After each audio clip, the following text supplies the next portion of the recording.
Okay, we're going to begin this week with Chapter 5, Abnormal Grief Reactions and Complicated Mourning or Complicated Grieving. And this is where we really begin to talk about how individuals get stuck or get to a point where they actually need therapy to help them move through the grieving process. So this chapter is really going to talk about different aspects that lead to complicated mourning, complicated grieving. These are things that you're going to include in your midterm paper in the case history, things that may have affected your client that led to complicated grieving that you're going to address in therapy with some therapeutic techniques and theory.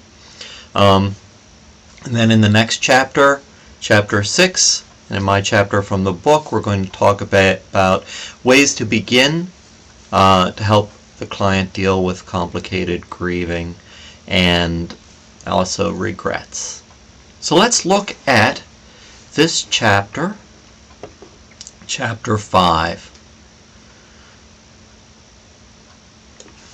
Relational factors. And here's some key words that I picked out of the chapter to define. Ambivalence, ambivalent relationships with unexpressed hostility that might result in a secondary emotion of anger, guilt, often an inability to face what life with the deceased was really like. So perhaps an individual was in a dysfunctional relationship and there was a lot of unexpressed hostility towards that other individual. Then the other individual died and they were left with all of these unresolved feelings. Narcissistic relationships see the deceased as an extension of oneself. Thus, the loss would be the loss of a part of oneself. This loss is usually denied. So if an individual is experiencing narcissism, then the other people in their life become extensions of self. So not only do we have to deal with personal narcissism, but how that affects relationships, not only the relationship with the individual who's deceased, but all relationships in their life. Death may also reopen old wounds, especially when abuse occurred in the past, or perhaps there's unresolved issues with previous grief and loss. Those in a dependent relationship, a codependency, move to an individual sense of helplessness or desperation, and may seek rescue from support groups. Circumstantial factors. Situations would include when a loss is uncertain or inconclusive, such as soldiers missing in action, a shipwreck, plane crash, things like that, where perhaps a body is not recovered. Multiple losses occurring at the same time or close in time are also difficult to resolve. Kastenbaum would call this bereavement overload. And I talk about this in my model of grief and loss when we talk about death saliency. Historical factors. Past losses or previous emotional issues may complicate current grieving process. If somebody's already experiencing an emotional issue, perhaps a diagnosis, depression, anxiety, something like that, post-traumatic stress disorder, it will also affect future capacity to make attachments as well as future losses. Early parental loss also has a significant effect on subsequent grief reactions, though inconsistent parenting is also influential. Personality factors. Individuals who are unable to handle extreme emotions, who may not be able to tolerate dependency feelings, often withdraw and short-circuit the grieving process. One's self-concept may influence grieving in a number of ways. Perhaps a feeling that they need to be strong.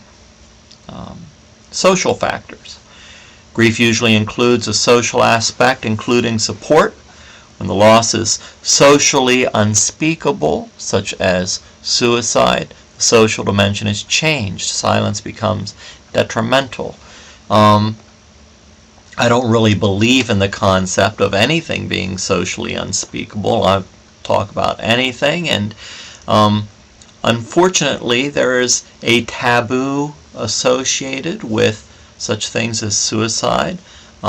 Suicide, in my professional opinion, is not somebody who wanted to die or to kill themselves, but individuals who contemplate suicide or commit suicide or experiencing emotional or physical pain. And it is so intense that they want to escape that pain by whatever means necessary. And they often don't have other resources that they feel will actually help them to escape that intense pain. Unfortunately, many religions condemn suicide. I personally do not condemn it. I see it as an unfortunate result of somebody who is experiencing emotional or physical pain. And I wish that I would have, or anybody would have, been able to help them navigate that pain. The loss may be socially negated when everyone acts as if the loss had never occurred. Examples might include abortion or miscarriage, things like that. There may also be an absence of a social support network, and this could simply be the result of a mobile society where families are no longer living near one another, living locations away from one's support network. Our society is becoming pluralistic and isolated. Support groups can often be helpful in resolving social factors.